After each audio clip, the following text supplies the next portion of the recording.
Aujourd'hui est un grand jour pour l'histoire de l'olympisme français. La cérémonie d'ouverture des Jeux de Paris 2024 vient d'avoir lieu sur la Seine. Mais un siècle auparavant, la France organisait également les Jeux Olympiques, avec la 8e Olympiade de 1924.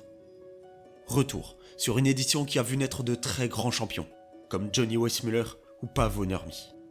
Retour sur Paris, il y a 100 ans. Je proclame l'ouverture des 10e Jeux Olympiques d'hiver de Grenoble.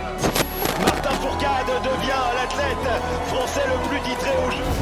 Le mythe est de retour, Michael Phelps. Paris-Sauter va être champion olympique. Paris-Sauter-Pérec, il faut tenir, oui. C'est un épisode surprise un petit peu spécial, vous vous en doutez. En cette période de fête olympique, je ne pouvais m'empêcher de vous préparer un petit épisode sur les Jeux de Paris. Mais j'ai décidé de prendre le contre-pied des Jeux de 2024 en vous présentant ceux de 1924, qui avaient également lieu dans la ville lumière, Paris. Cependant, je préfère vous prévenir de suite, les seuls extraits d'époque que j'ai trouvés sont une vidéo retraçant la cérémonie d'ouverture, en noir et blanc et muette. Pas pratique pour un documentaire audio. J'espère tout de même réussir à vous faire voyager dans cette période et dans cet événement faste pour la culture et le sport français. J'ai deux amours, mon pays est Paris. Ah, Paris, les années folles. Joséphine Baker, Kiki de Montparnasse, Maurice Chevalier. Le jazz, le charleston, l'insouciance parisienne avec Montmartre et ses artistes à chaque coin de rue. Le musical, l'art déco, le cabaret. C'est dans ce contexte tout nouveau de libération et d'euphorie que viennent s'inscrire les Jeux Olympiques de Paris 1924, soit il y a tout juste 100 ans. Paris tout entier. Ce ne sont pas les premiers Jeux organisés dans la capitale française. Paris avait déjà eu la chance d'organiser les deuxièmes Jeux de l'Olympisme moderne, en 1900. Ces Jeux avaient été un beau fiasco pour le CIO. L'exposition universelle de Paris présente au monde entier les merveilles de la belle époque. Elle absorbe toute la lumière des épreuves sportives et rayonne autant qu'elle atrophie la compétition du CIO au même moment. Bref, le baron Pierre de Coubertin, que l'on a déjà présenté dans l'épisode sur Betty Robinson, ne veut pas rester sur un échec. Il sait qu'il se retirera de la présidence du CIO à la fin de ces Jeux. Il l'a décidé. Il veut alors prouver au monde entier que la France et Paris sont capables d'organiser des Jeux dignes de ce nom, qui feront rayonner la culture de l'olympisme dans la terre entière. À force de persuasion, il réussit à convaincre les autres membres du CIO de lui accorder gain de cause et obtient l'organisation de deux événements phares. Les premiers Jeux Olympiques d'hiver à Chamonix, à l'époque qualifiés comme simple semaine internationale des sports d'hiver, et les Jeux Olympiques d'été à Paris. C'est dans l'ADN parisien de vouloir rajouter sa touche personnelle aux Jeux Olympiques, afin de les moderniser et de les rendre encore plus attrayants. Cette année, en 2024, la cérémonie d'ouverture a lieu pour la première fois de l'histoire en pleine ville. Les Jeux de 1924 ne vont pas non plus déroger à la règle, en instaurant des nouveautés qui perdureront dans le temps, jusqu'à nos jours. Pour la première fois de l'histoire, un village olympique est construit et permet de loger tous les sportifs contre la somme de 55 francs par jour, à l'exception des Américains qui préféreront loger dans le parc du château de Rocancourt. Ce village olympique est situé au boulevard de Valmy, à Colombes, à proximité du stade olympique, basé également dans cette même commune. À l'époque, les bâtiments n'ont rien à voir avec le confort du village de maintenant. De simples maisons de bois, alignées les unes avec les autres, et où chaque chambre possède 3 lits. Mais les fondamentaux sont bien présents, et permettent d'assurer le nécessaire pour y mener une vie paisible le temps des Olympiades. Une poste, un salon de coiffure, une infirmerie, un bureau de change, un kiosque à journaux ou encore un service télégraphique et téléphonique. Les repas sont également assurés au sein du village olympique avec un restaurant. Toutes les équipes sont ravies de ce service, à l'exception de la nation britannique qui exige d'avoir son propre cuisinier personnel pour séjourner au village olympique.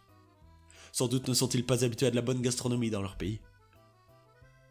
Blague à part, les menus du restaurant du village étaient certes peu variés, mais assuraient le strict nécessaire.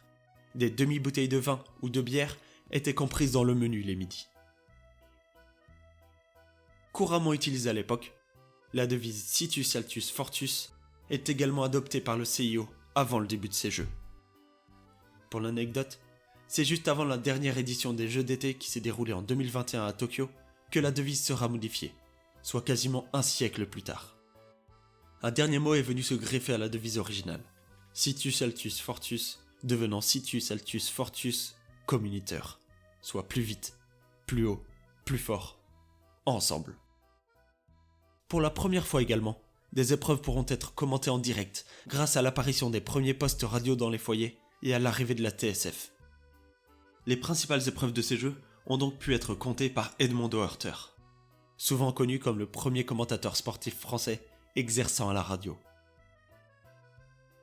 Pourtant vécu comme une révolution par tous les Français de l'époque, Edmondo Hurter a eu un mal fou à commenter les épreuves.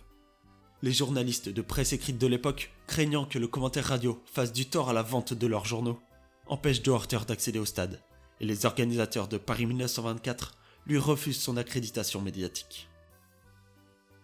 Mais de Hurter ne se laisse pas démonter, et utilise un ingénieux stratagème pour tout de même pouvoir commenter tranquillement. Le 9 juin, puisqu'il ne peut pas accéder au stade pour la finale du tournoi de football Suisse-Uruguay, il montera dans un ballon captif afin de commenter le match depuis les cieux. Certaines sources affirment même qu'il a dû avorter son reportage et son commentaire à cause d'un vent soufflant trop fort. Mais qu'importe, son obstination a tapé dans l'œil des organisateurs qui le laissent alors accéder à la fin des Jeux Olympiques depuis le bord du terrain, simplifiant ainsi tous ses récits. Il a également réussi à convaincre ses confrères de la presse écrite que ses commentaires pouvaient donner envie à de nouveaux Français qui seraient passionnés par ses récits en direct de lire également le compte-rendu de l'épreuve dans les journaux du lendemain. Et enfin, la dernière innovation parisienne, et non des moindres, est l'apparition pour la première fois de la cérémonie de clôture avec levée des 3 drapeaux. Celui du CIO, celui de la France, pays hôte, et celui des Pays-Bas, futur pays hôte lors de l'édition de 1928. Bref, tout est réuni pour avoir une édition qui restera dans les mémoires collectives. Nous sommes le samedi 5 juillet 1924. Au stade olympique de Colombes, 45 000 personnes sont émerveillées sur place en arrivant dans les tribunes pour assister à la cérémonie d'ouverture. Ils découvrent alors les 500 mètres que compte la piste en cendré rose du stade, ainsi que le gigantesque tableau d'affichage pour les scores des épreuves. Les spectateurs sont également impressionnés par les 2 tribunes latérales couvertes réservées aux plus fortunés, mais adorent aussi leurs emplacements plus populaires en virage dans les tribunes debout. Ce stade permet réellement de se ressentir au plus proche des athlètes et de la piste. Les spectateurs ne sont ainsi qu'à quelques mètres des sportifs qu'ils viennent admirer. Les athlètes sont également impressionnés en voyant les 40 vestiaires qui peuvent accueillir plus de 1000 athlètes simultanément. Ces vestiaires possèdent en plus des douches chaudes et de l'électricité. Un luxe. Alors que tous les spectateurs sont en admiration envers toutes ces installations, l'arrivée de Gaston Doumergue, président de la République française fraîchement élu moins d'1 mois auparavant, annonce le début officiel de la cérémonie. Il salue alors Pierre de Coubertin, président du CIO, puis le prince de Galles, le prince d'Angleterre, le prince de Roumanie, la princesse de Serbie, le Rastafari éthiopien Haïlé Sélassié et tous les dirigeants de pays présents avec lui dans ce stade. Puis, de l'autre côté de l'enceinte sportive, s'approchent les athlètes qui défilent derrière le drapeau de leur nation.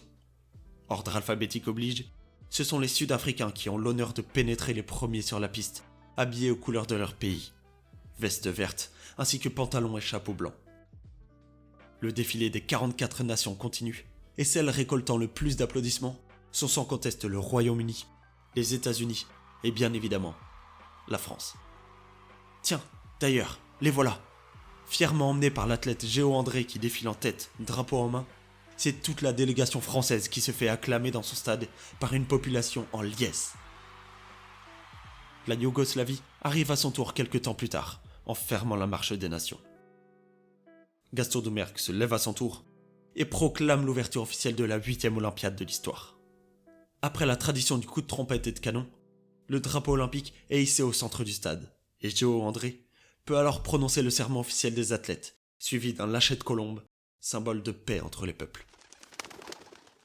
Cette cérémonie grandiose marque les esprits de tous les spectateurs présents. Ça y est, la compétition peut officiellement démarrer. Enfin, pas tout à fait. Officiellement, la compétition sportive est déjà ouverte depuis le 4 mai, avec le match de rugby France-Roumanie, conclu par une victoire de la France 61-3.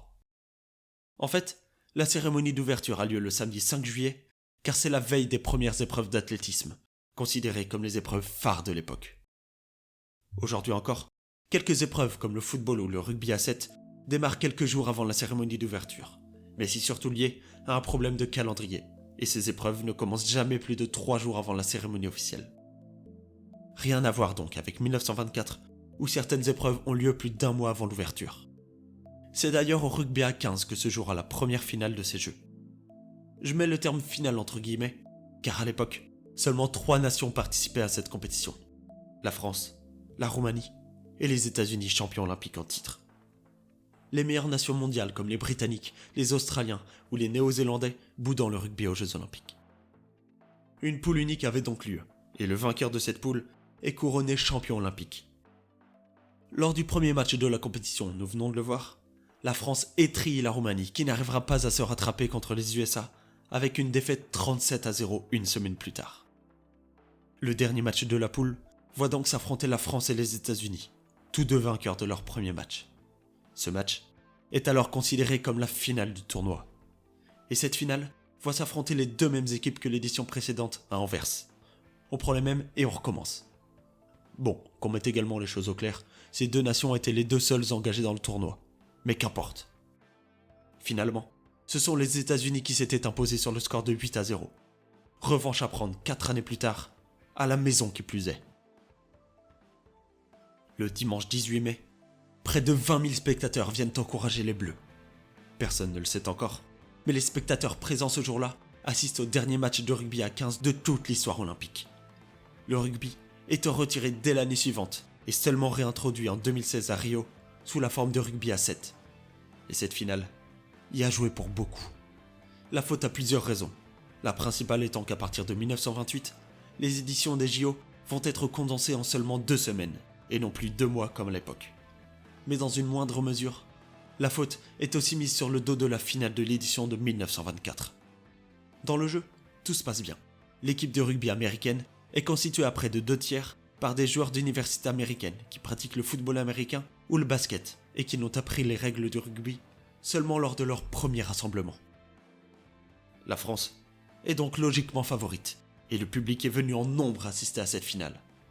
Entre 20 000 et 30 000 personnes.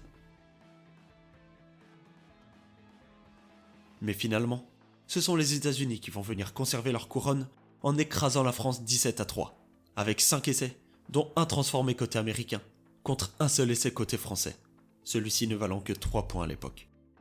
Sur le terrain, rien à redire, la finale s'est jouée dans un esprit bon enfant. Mais dans les tribunes en revanche, ce n'est pas la même histoire. Les spectateurs français, vexés de voir leur nation se faire dominer par une équipe qu'ils considèrent comme moins forte et moins méritante, vont perdre tout esprit olympique en exacerbant son chauvinisme au-delà du raisonnable.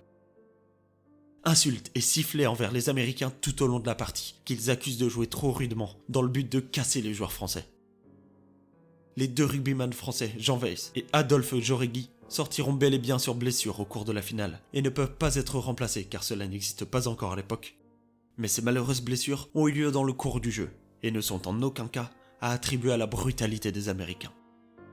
Le journal L'Excelsior écrira le lendemain dans ces lignes. Le public protesta, et il eut tort, parce qu'il fut particulièrement injuste d'accuser les Américains de brutalité qu'ils ne commirent pas. Ils jouèrent sec, c'est entendu, comme les règles du rugby le permettent, mais jamais méchamment, ni déloyalement. Mais ça ne s'arrête pas là. De nombreux sifflets couvrent les tribunes lors du lever de drapeau du pays vainqueur. Les caméramans chargés de filmer ce moment auraient même reçu des jets de cailloux. Près de 250 policiers auraient été chargés d'évacuer les rugbymen américains par crainte qu'il ne leur arrive quelque chose. Et enfin, des bagarres ont lieu dans les tribunes entre supporters français et états-uniens. Un Américain a dû même être transporté à l'hôpital après avoir reçu des coups de canne à la tête. Bref, la finale a viré au pugilat dans les tribunes. Les Jeux Olympiques commencent sous de mauvais augures. Heureusement, le reste des Jeux va pouvoir se dérouler dans une atmosphère bon enfant. Le rugby est loin d'être la seule discipline qui a vu ses épreuves se clôturer avant même la cérémonie d'ouverture. En marge des concours sportifs, pour la 3e fois de l'histoire, des concours d'art sont également organisés.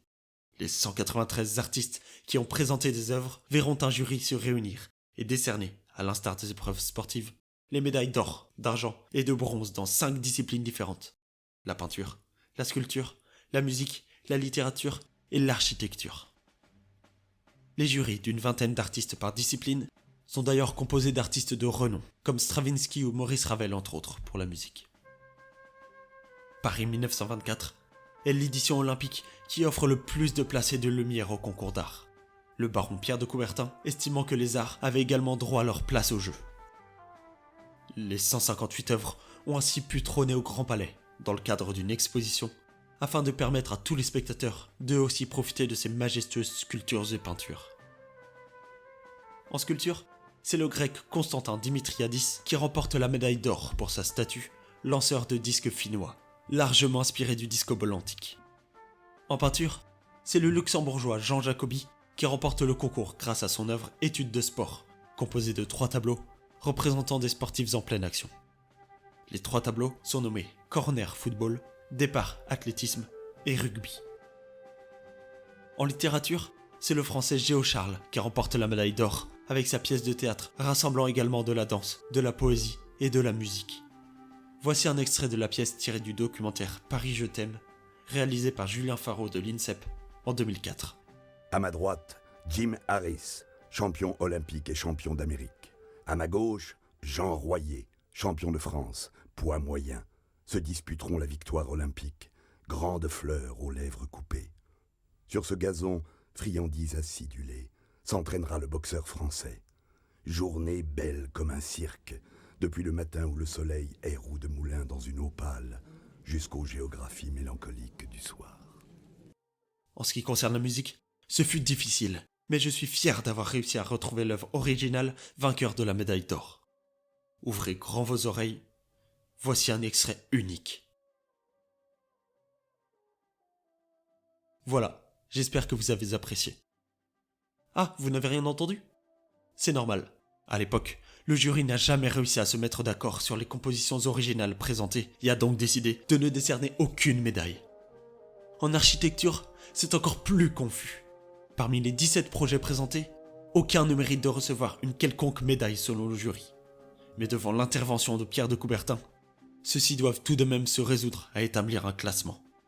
Ce sont finalement les Hongrois Alfred Ajos et Dezső Lauber qui remportent la médaille d'argent.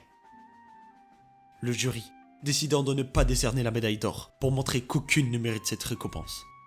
Ajos devient à cette occasion l'un des 2 seuls Olympiens à avoir remporté une médaille dans les concours sportifs et artistiques aux Jeux Olympiques.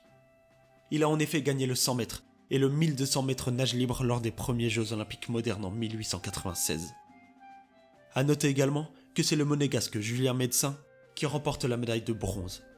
Il offre ainsi la seule et unique médaille de l'histoire aux Jeux Olympiques à sa nation. Médaille qui ne figure plus au palmarès de Monaco depuis que les concours d'art ont été retirés des tablettes lorsque le CIO a décidé de ne plus inscrire l'art au programme des Jeux Olympiques sportifs. Retour au sport. Au lendemain de la cérémonie d'ouverture, débutent les épreuves d'athlétisme, et ces épreuves-là offriront leur lot d'histoires et d'athlètes mémorables. Lorsque l'on évoque l'athlétisme aux Jeux de Paris 1924, une nation est restée dans toutes les mémoires des amateurs de fond et de demi-fond, la Finlande. Elle a notamment pu compter sur son duo légendaire des Finlandais volants, Ville Ritola et Paavo Nurmi. Le dernier nommé est le plus illustré et le plus connu du binôme. Pour donner un ordre d'idée de la grandeur de cet athlète, c'est lui qui aura l'honneur d'allumer la flamme olympique lorsque le CIO posera ses valises à Helsinki pour l'édition des Jeux 1952. Avec un nombre total de records du monde établi au cours de sa carrière porté à 22, il est également devenu l'athlète ayant remporté le plus de médailles olympiques de l'histoire, avec 9 titres et 3 médailles d'argent au cours des Jeux 1920, 1924 et 1928. Mais c'est sans nul doute l'édition parisienne qui l'a fait rentrer dans la légende de son sport. Avec un programme d'entraînement révolutionnaire comme jamais vu à l'époque, il est devenu un athlète précurseur qui inspirera des générations de jeunes athlètes jusqu'à encore de nos jours. Pour faire court, 6 jours de compétition, 5 médailles d'or, 2 records olympiques, un athlète devenu sportif le plus titré de l'histoire au cours d'une même édition. Tout commence le jeudi 10 juillet. Le problème lorsque l'on est bon, c'est que l'on veut s'inscrire à toutes les courses possibles. Ce jour-là, Nurmi s'inscrit à la finale du 1500 mètres. Il remporte assez haut la main l'épreuve, où toute sa fin de course était rythmée sur le fait de gérer ses ressources physiques pour remporter l'épreuve en économisant le plus de force possible. Car moins de 45 minutes après avoir remporté le titre olympique sur le 1500 mètres, il retourne de nouveau sur la piste pour effectuer la finale du 5000 mètres. Mais cette épreuve-là ne lui laisse pas autant de sérénité que sur l'épreuve remportée il y a moins d'1 heure. Ici, il fait face à un adversaire plus coriace, son compatriote Ville Ritola, qui a remporté le titre sur 10 000 mètres et sur 3000 mètres steeple quelques jours avant. Et le duel tant attendu a bien lieu. Ces 5000 mètres vont se décider lors d'un sprint final qui n'opposera que les deux Finlandais et où le vainqueur remportera l'épreuve avec seulement 2 dixièmes d'avance sur son dauphin. Et à ce jeu-là, c'est Nurmi qui remporte donc son 2e titre olympique en moins d'1 heure et demie. Juste sensationnel. Le samedi 12 juillet, le duo d'adversaires compatriotes est de retour. Ce jour-là, une violente canicule touche les rues parisiennes avec des températures décrites dépassant les 40 degrés Celsius.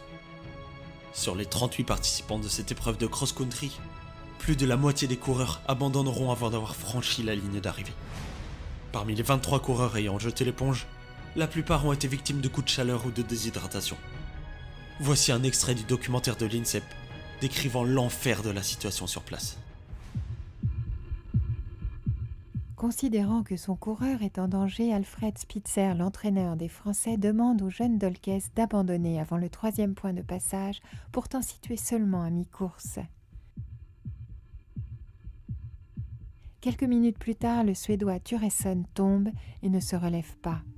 Dirigé vers un hôpital, il ne sera définitivement hors de danger qu'après plusieurs heures de soins.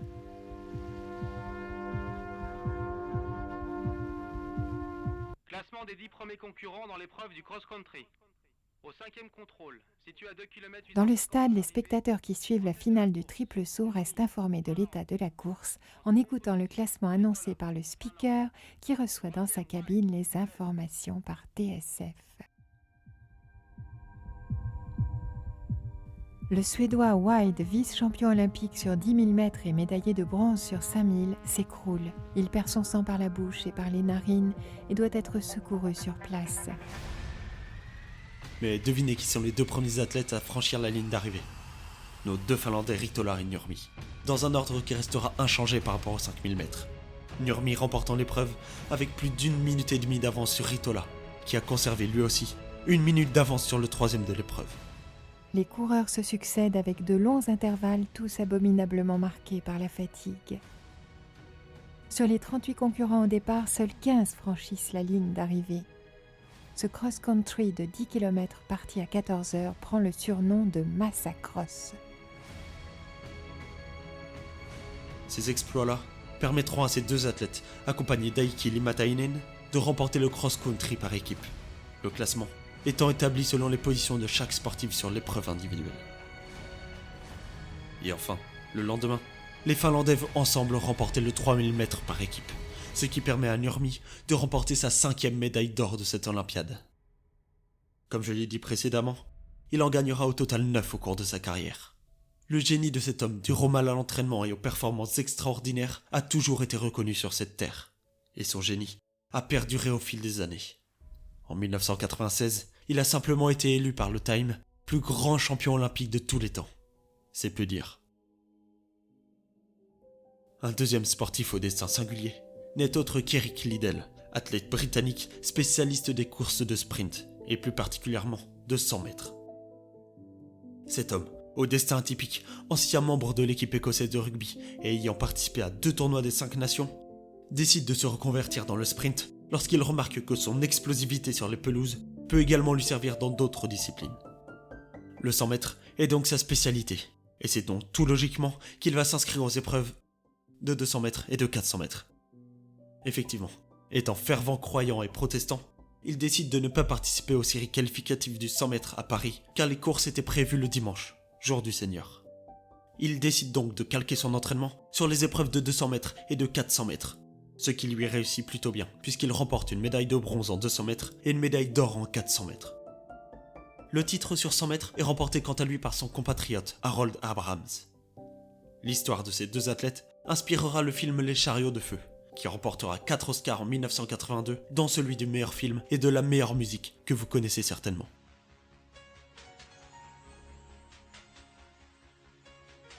Nous venons donc de voir l'histoire de deux sportifs adaptés au cinéma. Mais il y a encore plus fort. Un athlète multimédaillé et reconnu qui deviendra plus tard un acteur qui a joué un des rôles les plus marquants jusqu'à notre époque. Cet athlète, c'est Johnny Weissmuller. Dès le début de sa carrière, cet homme a eu un destin incroyable. Il est né en 1904 à Freidorf, en Hongrie à l'époque, mais situé dans l'actuelle Roumanie. À l'âge de 7 mois, ses parents décident d'émigrer aux USA, et c'est là le premier souci de sa vie. Suite à la chute de l'Empire austro-hongrois, il devient apatride et n'est donc officiellement d'aucune nationalité. Ce n'est que le début des malheurs pour le petit Johnny, qui contracte une poliomyélite, maladie plutôt infantile qui peut provoquer des paralysies des membres inférieurs ou même le décès des jeunes enfants dans les cas les plus graves. Afin de se soigner et d'essayer de vaincre la maladie, son médecin lui conseille de pratiquer la natation, conseil qu'il prendra très à cœur et où ses parents remarquent qu'il s'illustre dans la discipline. De fil en aiguille, Johnny participe aux Jeux Olympiques de Paris. Le seul souci est que, comme je l'ai dit plus haut, il est devenu apatride. Afin de pouvoir participer aux Jeux grâce à la complicité de son père, il utilise le passeport de son frère cadet, né aux États-Unis, afin de pouvoir pénétrer sur le sol français avec la délégation américaine. Weissmuller, cette gueule d'ange et ce large sourire, ce corps taillé en V, mais surtout, ce style de nage qui le caractérise tant. Il crawl la tête hors de l'eau, comme les joueurs de water-polo. Peu académique, mais terriblement efficace pour son cas. Il se présente aux Jeux de Paris avec l'étiquette de grand favori sur 100 mètres nage libre. Double détenteur du record du monde de la discipline, il détiendra le record pendant près de 12 ans, en étant devenu le premier nageur à avoir parcouru la distance en moins d'1 minute. Il repartira de Paris avec 3 médailles d'or à son actif en 100 mètres nage libre, 400 mètres nage libre et relais 4 x 200 mètres nage libre en 3 épreuves de natation disputées. Il a également décroché une médaille de bronze avec l'équipe de water-polo. Il reviendra 4 ans plus tard aux Jeux d'Amsterdam et remportera 2 nouvelles médailles d'or, portant à 5 son total de titres remportés aux Jeux. Pour faire simple, à la fin de sa carrière, il comptera à son actif 52 titres de champion des États-Unis et 28 records du monde. Difficile de faire plus dominateur dans sa discipline. Ah oui, et j'oubliais, la légende veut qu'il n'ait tout simplement jamais perdu une seule course durant toute sa carrière. Mais comme je vous l'ai annoncé précédemment, Weissmuller, c'est également un homme au destin exceptionnel en dehors des bassins. Début des années 1930, il devient mannequin et est géré pour une entreprise de sous-vêtements et de maillots de bain. Cela va le mener à se déplacer partout dans le monde pour se produire dans des spectacles de natation ou un tas de diverses interviews radiophoniques. Et enfin, c'est également à cette période qu'il commence à se produire dans différents films. Mais aucun de ces films n'aura autant d'impact que la bande sonore que je vais vous diffuser.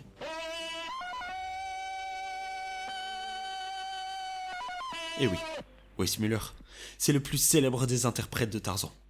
Il est devenu le 6e acteur à incarner ce rôle, mais c'est bien la première fois de l'histoire qu'un Tarzan n'est pas un film muet. C'est donc bien Weissmuller qui aurait inventé le célèbre cri de Tarzan, connu de nos jours. Enfin, c'est ce qu'il prétend, car plusieurs versions diffèrent. Certaines indiquent que c'est plutôt un technicien sonore du film qui aurait passé un extrait de Yodel en accéléré et à l'envers. Bref, la légende est née, et ce qu'on ne peut pas lui enlever, c'est que c'est bien Weissmuller qui l'a interprété pour la première fois dans ce film, et qui demeure de nos jours l'homme de la jungle le plus charismatique. Au total, il aura joué le rôle du compagnon de Jane dans 12 volets différents. Sa fin de vie est cependant plus triste, car malgré l'argent accumulé pour ses films, il devient ruiné à la suite de différents procès et de ses 5 mariages et divorces. Il meurt à l'âge de 79 ans, dans un hôpital psychiatrique où il séjournait à la fin de sa vie. Nous arrivons tranquillement vers la fin de l'épisode, mais il reste encore tant de récits que j'aurais pu vous raconter. Notamment un stade devenu célèbre de la plus triste des manières. Ce stade, c'est le Veldiv, où auront lieu les épreuves de fleuret, de boxe, de lutte et d'haltérophilie. Épreuves qui ont laissé place 18 ans plus tard à l'immondice cruauté. Il y a également des sportifs au destin hors norme, comme Géo André, porte-drapeau de la délégation française et sportif ayant prononcé le serment des athlètes lors de la cérémonie d'ouverture, qui est mort au combat durant la Seconde Guerre mondiale. Comme William de Hart Hubbard, premier sportif noir à remporter un sacre olympique dans une épreuve individuelle, et ancien détenteur du record du monde de saut en longueur. comme Dick Williams, médaillé d'or en tennis double mixte à Paris, mais qui a connu la plus grande victoire de sa carrière, mais également le plus grand chagrin de sa vie, une nuit du 14 au 15 avril 1912, à bord du célèbre Titanic. Cette nuit-là, alors qu'il part en Amérique avec son père, il est obligé de sauter dans l'eau glacée tandis que le bateau est en train de sombrer. Malheureusement, il voit son père mourir sous ses yeux en étant écrasé par une des cheminées du bateau s'effondrant sur lui. Mais pas de temps à perdre, il faut survivre. La vague provoquée par la chute de cette cheminée permet malgré tout à Dick de rejoindre un canot de sauvetage à demi immergé avec une vingtaine de naufragés.